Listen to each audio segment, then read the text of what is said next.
What's going on, YouTube? You know who it is. It's your boy Shrek, and we're back with another video, guys. We're back with some diesel work. We are working on a Detroit DD15. This is a 2016 Cascadia. So we are working on this DPF outlet pressure circuit failed low. So we are working on this SPN 3610 FMI4, and it is for DPF outlet pressure. Is the circuit failed low. I did go ahead and check the circuit already to see if there was any break in the harness. I'm like having little brain farts. Anyways, we did go ahead and check the harness already, just to make sure it wasn't anything with that. And what I did find was it has a little hose in between the sensor and the tube that goes bolted down into the one box. There's a little tube, probably about 2 inches long, and it was blown out, like cracked in the middle, so I had to replace that. And we're still having the same issue. So yeah, it's called the SPN 3610 FMI4, and this fault code sets when the after treatment or the ACM detects an open or short ground on the DPF outlet pressure sensor circuits. DPF outlet pressure sensor, well, you guys get the idea. Pause it if you need to read it.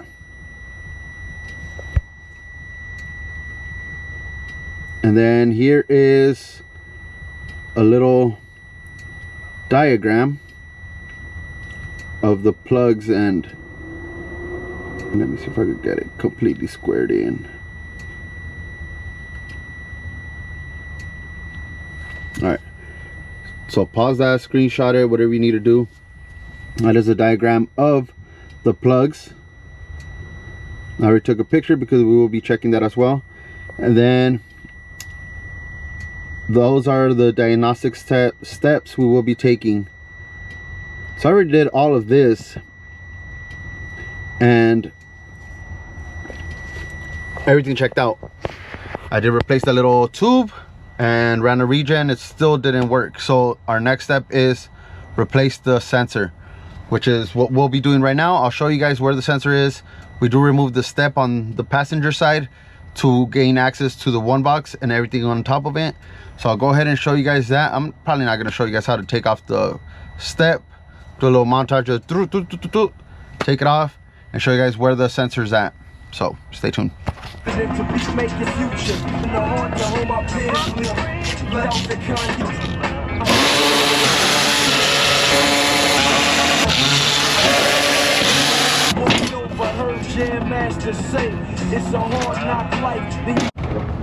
All right, so here we are with this.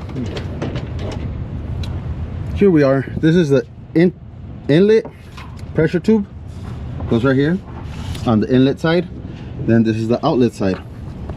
And the sensor we're working on is this one back here. This one I replaced the hose on.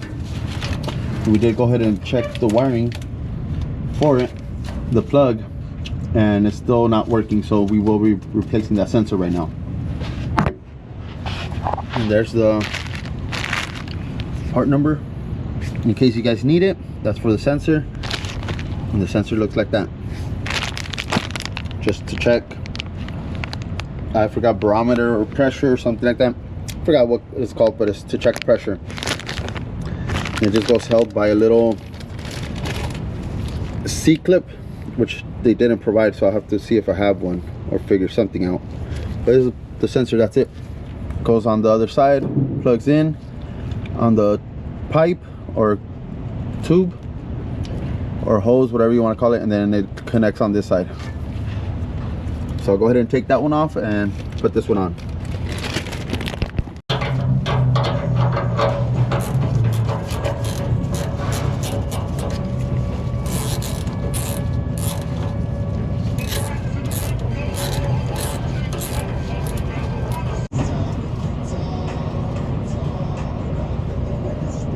Alright, so we didn't find a C-clip, but we made ourselves a little thing to work with. If I could get it on.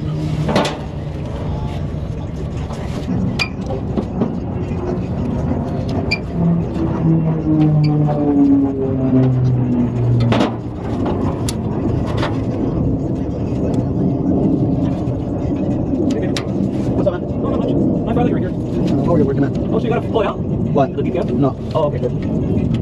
No, I just had a few little things. What do you need? Oh, it's just that my steps are rattling. Have you driven it again? I fixed it yesterday. Oh, you did? Yeah. Oh, let me check that then. All right. Oh, cool, thanks, sir. Yes, sir. Yeah, that was it. A little thing. Yeah, Daniel, I think last week he came and did the pump for the windshield wipers. I came and did it. Oh, Yeah. Yeah, thanks, All right. my thing is that I'm getting a little bit low in coolant. Right now? Well, it's like a little bit below the halfway point. You checked it right now? Yeah. I'll go check right now. Oh, okay. Yeah, whatever. Yeah. Yeah, 'cause I don't think I'm going out. I'm still waiting, but I have to wait a lot. It's lots. All right. Yeah, no problem. No rush.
All right, so there's the new sensor and the tube installed, or hose, whatever you want to call it.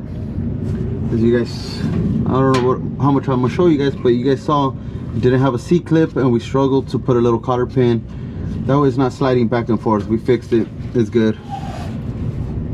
Tightened everything out. It's missing a bolt right here at this bracket. So I'm actually going to look for one right now and put it on there, because I do not like leaving things loose and so they don't vibrate and break off or damage anything else. Always leave things better than you found them, or try to.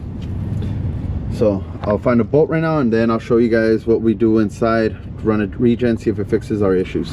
All right, so I just wanted to mention one thing that I usually always do, just as regular maintenance, is I do take off what people call the 7th injector. I believe it's called 7th injector.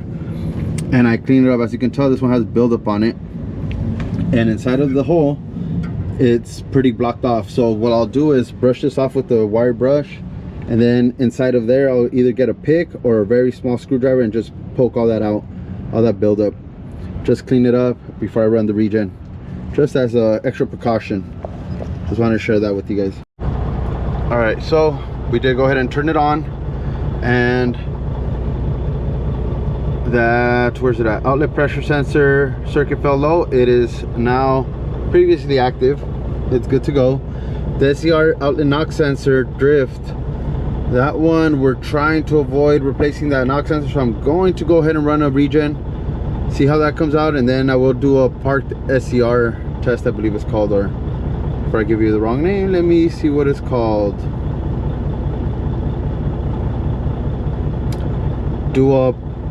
Perform park SCR efficiency test, and we keep an eye on our knock sensors. So I'll go ahead and do that right now. Get started on the regen, park regen, make sure everything checks out.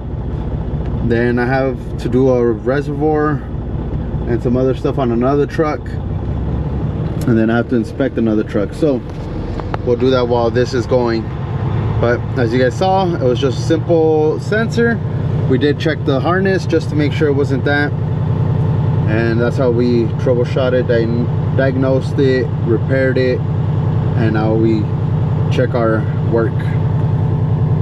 But with that being said, guys, this is gonna be a short sweet video just to help you guys out with that SPN, I believe it's called, the code for the pressure sensor, outlet pressure sensor, and how I go about checking them. With that being said, guys, as always, if you're at home, enjoy time with your family. If you're on the road, be safe. Thank you guys for watching. Don't forget to like, comment, share, subscribe, and we'll catch you guys on the next one. Peace.